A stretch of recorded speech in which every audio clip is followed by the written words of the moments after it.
ओम नमो भगवते वासुदेवाय। दर्शक मित्रों, निर्जला एकादशी व्रत एवं महत्व हमारे सनातन धर्म के अंदर व्रतों का विशेष महत्व है। व्रत एवं विज्ञान का संबंध भी है। तो निर्जला एकादशी है, उसका नाम है निर्जला, यानी जल रहित करने वाली एकादशी। कब है, उसका व्रत किस प्रकार से करना चाहिए, व्रत करने वाले महानुभावों को क्या क्या सावधानी रखनी चाहिए, व्रत के नियम क्या है और व्रत करने से क्या फल की प्राप्ति होती है। सनातन धर्म के अंदर व्रत, उपवास, अनुष्ठान, साधना यह परमात्मा को प्राप्त करने के साधन है। व्रत जो है, व्रत करने से शरीर भी स्वस्थ होता है, मन भी पवित्र होता है और हमें आध्यात्मिक शांति की प्राप्ति भी होती है। हमारे वहां 24 एकादशी है और 2 अधिक मास की एकादशी यानी कुल 26 एकादशी है। उस 26 एकादशी में जो ये निर्जला एकादशी है वो सबसे श्रेष्ठ एकादशी है, ऐसा शास्त्रों में बताया गया है। एकादशी का व्रत किस प्रकार से करना चाहिए, शास्त्रकार कहते हैं एकादश्याम निराहार, यानी निराहार रहकर एकादशी का व्रत करना चाहिए। फल भी आहार के अंदर आता है, जल भी आहार के अंदर आता है, दूध आदि भी आहार के अंदर आता है। इसलिए कहा गया है कि निराहार एकादश्याम, यानी एकादशी निराहार होकर करनी चाहिए। पहले आपने देखा होगा, हमारे ऋषि मुनि है, हमारे संत वृंद है, वो निराहार रहकर पूरे वर्ष की एकादशी करते हैं। यानी 24 एकादशी और अधिक महीने की जो 2 एकादशी है वो भी निराहार रहकर करते हैं। आपने भागवत में देखा होगा, नंद बाबा भी निराहार रहकर एकादशी व्रत करते थे। तो व्रत का विशेष महत्व है। देखिए, निराहार क्यों रहना चाहिए। एकादशी व्रत करने से, एकादशी का अर्थ वैसे क्या होता है, 11, 5 ज्ञानेंद्रिय, 5 कर्मेंद्रिय और 11वां मन, उसके ऊपर नियंत्रित होना, यानी उसके ऊपर कंट्रोल रखना, उसका नाम एकादशी है। यानी परमात्मा को यह 11 इंद्रिय समर्पित कर देना, परमात्मा के चरणों में अपने 11 इंद्रियों का समर्पण कर देना, उसका नाम एकादशी है। भगवान स्वयं कहते हैं, जो व्यक्ति एकादशी का व्रत करता है वो व्यक्ति यमदंड से मुक्त होता है एवं मोक्ष और वैकुंठ को प्राप्त करता है। तो शास्त्रकार कहते हैं निराहार, अन्न का त्याग। एक बार अन्न देवता, जल देवता भगवान के पास में गए, विष्णु के पास में गए कि लोग प्रतिदिन भोजन करते हैं, अन्न करते हैं, हमें भी एक दिन का अवकाश चाहिए, छुट्टी चाहिए। तो भगवान ने कहा, हरिदिन दिवस के दिन आपकी छुट्टी, यानी एकादशी के दिन अन्न ग्रहण नहीं करना चाहिए। जल देवता को भी बताया, वर्ष में जब निर्जला एकादशी आएंगे उस दिन आपकी छुट्टी, सबको छुट्टी चाहिए। तो अन्न को भी छुट्टी भगवान ने दी है, जल को भी छुट्टी भगवान ने दी है, अवकाश दिया है। अब एकादशी, शास्त्रकार कहते हैं कि एकादशी के दिन अन्न में पाप निवास करता है, तो जो व्यक्ति अन्न ग्रहण करता है वो पाप को ग्रहण करता है, ऐसा कहा गया है। यानी आत्म संयम का व्रत, अनुशासन का व्रत, यानी क्या है, एकादशी।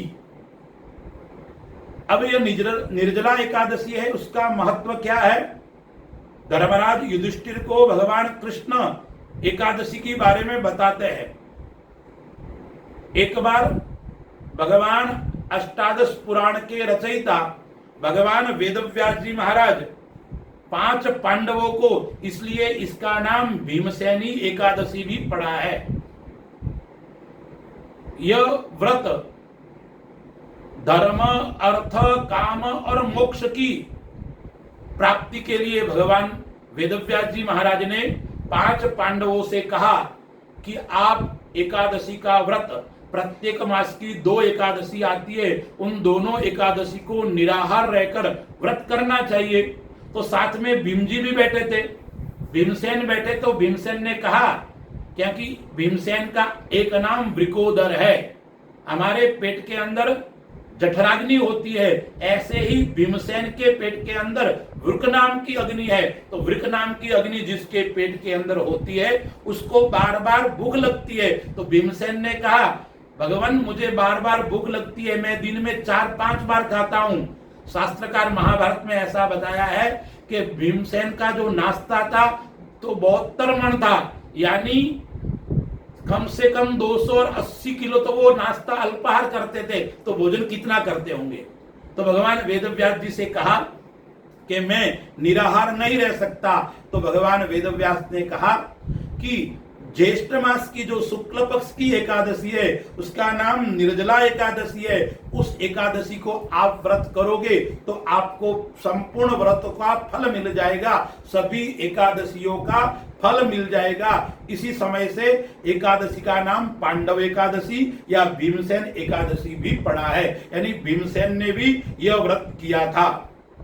यह व्रत कब है? 2026 के अंदर। तो यह व्रत 25 जून 2026 ज्येष्ठ शुक्ल एकादशी और इस वर्ष विशेष योग बन रहा है। इस दिन वार कौन सा है? बृहस्पति, यानी गुरुवार है। बृहस्पति के देवता कौन है? भगवान नारायण है। और एकादशी के भी देवता कौन है? भगवान नारायण है। तो नारायण के दिन एकादशी का व्रत आना अपने आप में एक महासंयोग भी बन रहा है। एकादशी प्रारंभ कब हो रही है? 24 तारीख को रात्रि सायं 6:30 बजे से एकादशी प्रारंभ हो रही है और 25 तारीख को रात्रि में 8:10 तक एकादशी रहती है।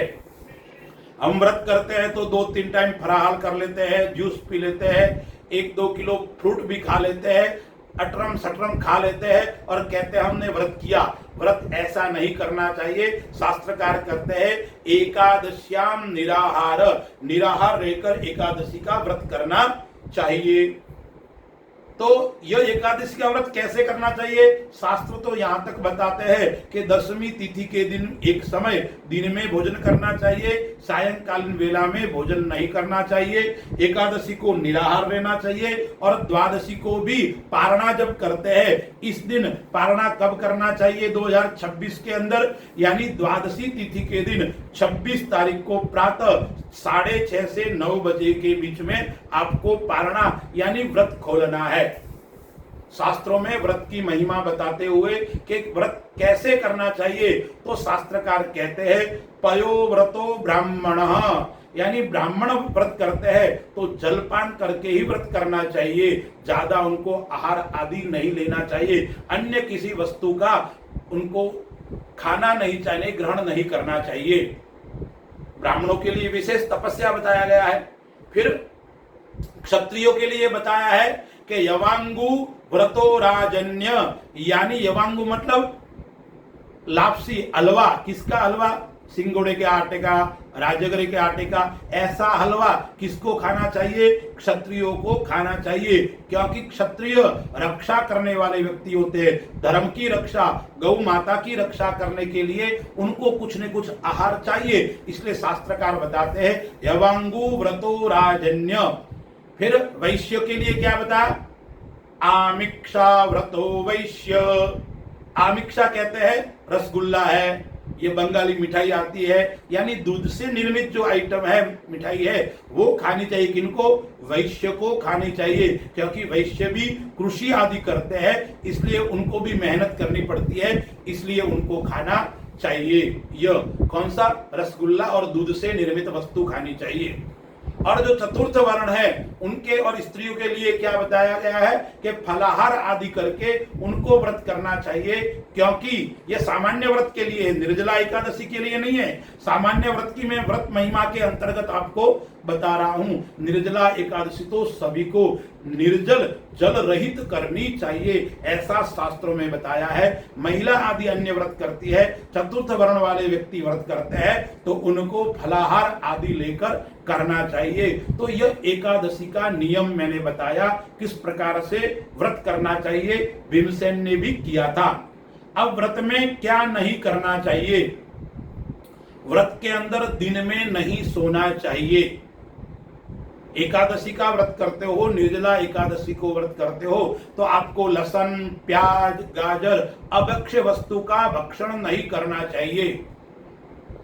उस दिन आपको भोग विलास भी नहीं करना चाहिए, यानी ब्रह्मचर्य का पालन करना चाहिए। और परनिंदा, दूसरों की निंदा भी एकादशी के व्रत के दिन नहीं करनी चाहिए, यानी किसी भी प्रकार के न करने योग्य, न खाने योग्य वस्तु का भक्षण आदि नहीं करना चाहिए। देखिए, बीमार के लिए, बालक के लिए, वृद्ध के लिए शास्त्रों में कुछ जगह पे छूट बताई गई है। अब क्या क्या करना चाहिए, क्योंकि यह जो व्रत है वो व्रत कैसा है, हमारे वहां केवल शास्त्रों में बताया नहीं है, जीवन के अंदर उसको उतारना भी बताया है। तो एकादशी का व्रत गर्मी पड़ती है और गर्मी में जल का विशेष महत्व होता है, तो जीवन के अंदर जल का क्या महत्व है, यदि आप एक दिन प्यासे रहोगे तो आपको पता पड़ेगा जल का क्या महत्व है।